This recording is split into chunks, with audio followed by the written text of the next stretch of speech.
Had a dream that felt so real that you could swear it was actually happening. It was only a dream. Everything's gonna be fine. This film really is an emotional roller coaster, isn't it? Mm-hmm. Did you cry? Yeah. Oh, good. I cried quite close to the beginning, and I was a bit concerned that all the way through the film they were going to be You're out just going to sob the whole way? There were. Well, it all goes a bit back and forth, doesn't it? Well, the plot, jeez, I don't really know the plot, to be honest, because I never really kind of worked it out. I mean, it's a movie where, you know, this woman wakes up one day and is told that her husband's killed in a car crash, and the next day he's alive. So it's a movie that takes place over a period of a week, I think it is, but we kind of chop and change all over the place. Haven't you watched the finished version? I have. I loved it, but I still never really pieced it all together.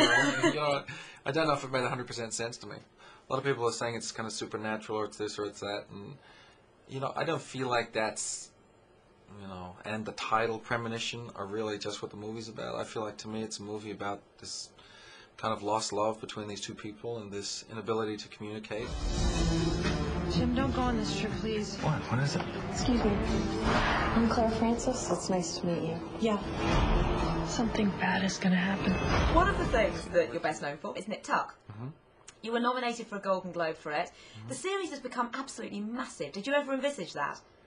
I felt like it definitely could hit a core, but whether it was going to or not, I wasn't really 100% sure. And also, we were bringing out a show that I felt like kind of pushed boundaries in an enormous way. You can pick out the ones you like, and we'll send it copies. Really? Are you sure you don't have to check with the mothership first? See, this is why neither one of you are in my life anymore. You can't be happy for me no matter what I do, right? That's ridiculous, Matt. That's like saying we should be happy if you're a drug addict and just scored a bag of heroin. And don't think I don't know what you're doing. You married Matt to get back at me. Christian, I was done with you a long time ago. Really, I think you're the one who needs to let go. Your character's changed a lot, hasn't it? I thought that from day one he was kind of a complicated character who, you know, there was an extraordinarily beautiful side to him and there was a horrific side to him. And he kind of brought out the best and the worst in all of us in some kind of way. And despite all of this, I still remember you from Home and Away. Does that feel like a lifetime ago now? Well, it kind of is a lifetime ago. I mean, I don't know how many years ago it is, and I don't know if we should be delving into that kind of stuff. But 17 years, I think. Thanks very much. We can extend that a little bit out there. Look, it was a great period of time, you know. It was a good show. It was a fun show to work on. Some characters who were around when you were in it are still in it now. Can you imagine if you'd have stayed in it for all these years?